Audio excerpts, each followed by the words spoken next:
I even went to praising God at home myself. Get ready, get ready, get ready, get ready.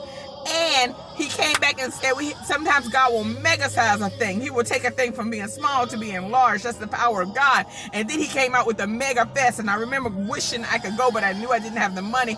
Being a married woman with children, and I think only one of us had a job at the time. I was married at the time. I'm not married now. But he came out with Mega Fest, and my sister-in-law, who I love, she went. Her and her daughter, her church family went, for a matter of fact. They went to Mega Fest, and I remember telling her, just bring me back a VHS tape, because I had a VCR. But I ended up ordering it online because I used to give a lot to TD Jakes Ministries. Don't sleep on that seeding. Your neighbor might tell you it's not anything to it, but it is. God will bless his seed. Don't give up on tithing. God will bless his tithe. And so I used to give seed offerings when listening on TBN and listening to TD Jakes and different preachers, Paul S. Morton, different ones, multiple ones.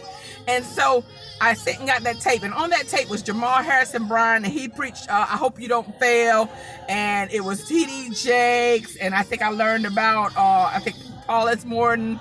There were two women that were up there. Was multiple preachers. They had in fact, it was the set of, this time it was the DVDs, and it came in green and white. It was Kirk Franklin. He preached the message, and all the kids came to the stage and put their marijuana in his hands.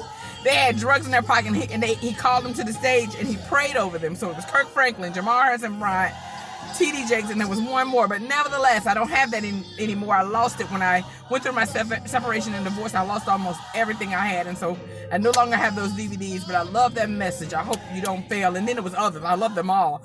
And I said all that to say he talked about Mega Fest back then. And from that, different churches gleaned that I need to open up additional campuses. I need to open up schools at my church. I need to open up daycares at my church. And we do. We need churches that have rest homes that they own. We need churches that own nursing homes.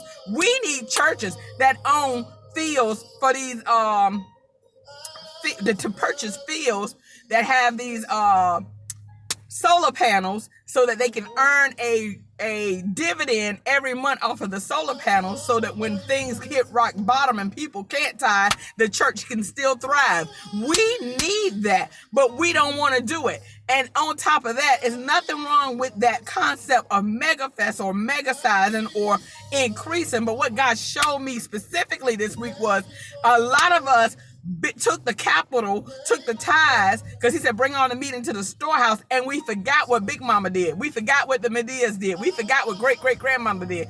One, we didn't store none. We didn't store any for such a time as this, that in a pandemic, I can feed the hungry. I can help the helpless. I can be there for the hopeless. I can provide for the needy. We didn't store in the right places. We didn't store. Of what we bring in, we should give a tenth of what we bring in and give it out, or 20 or 50, or however y'all decide.